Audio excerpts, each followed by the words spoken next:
Spectrophotometry by Kaylie, Cierra, Richarson, Mary Lawson, and Mia Blucas. Transfer. To start our use of the spectrophotometer, we must first load our solutions into the cuvettes. We will use a pipette to add solution to the line marked on the cuvette, making sure to have no excess. We will repeat this process for all solutions, the stock, the blank, the 3 dilutions, and the 2 unknowns. After filling our cuvettes, we will go to the spectrophotometer room in order to collect the absorbencies of our solutions.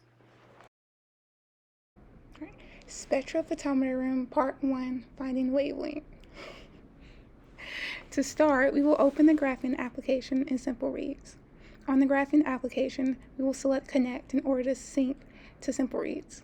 After that, we will wipe down 2 sides of our blank cuvette and load it into the spectrophotometer. After closing the spectrophotometer, we will zero and read our blank.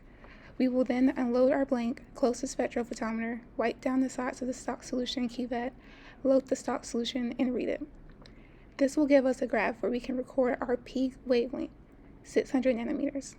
We need to scan across all wavelengths in order to find the peak wavelength, and because every solution absorbs light at a different wavelength, scanning across all wavelengths determines the lambda max.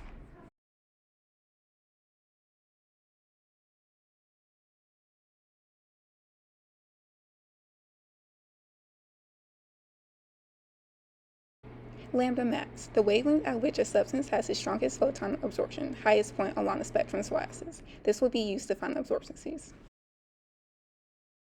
Spectrophotometer room, part 2, finding absorbencies. Step 1, zero to blank in Simple Reads. After uploading the stock solution, we will go to Simple Reads. While in Simple Reads, we will go to Setup and change the peak wavelength to 600 nanometers. After doing that, we will repeat the wiping process on our blank cuvette and zero it. Absorbance and concentration are directly proportional to one another. Failing to zero the spectrophotometer would result in being uncalibrated and therefore it would not accurately read the absorbencies.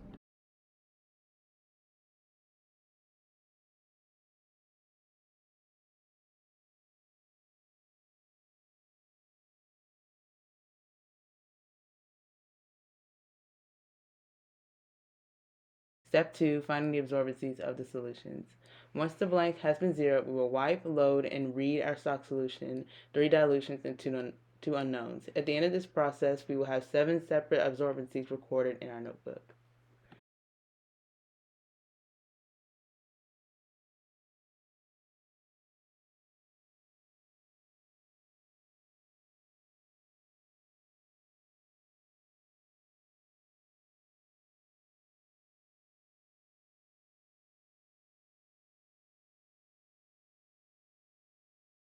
Beer-Lambert's law. Molar concentration is m equals moles over liters.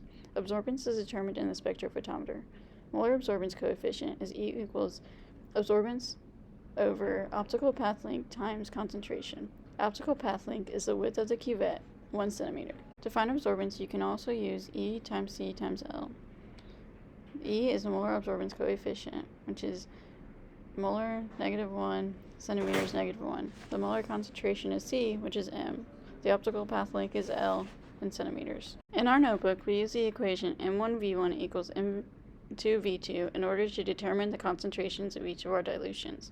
We also made an organized list where we recorded all of the absorbencies for my dilution stock in the blank.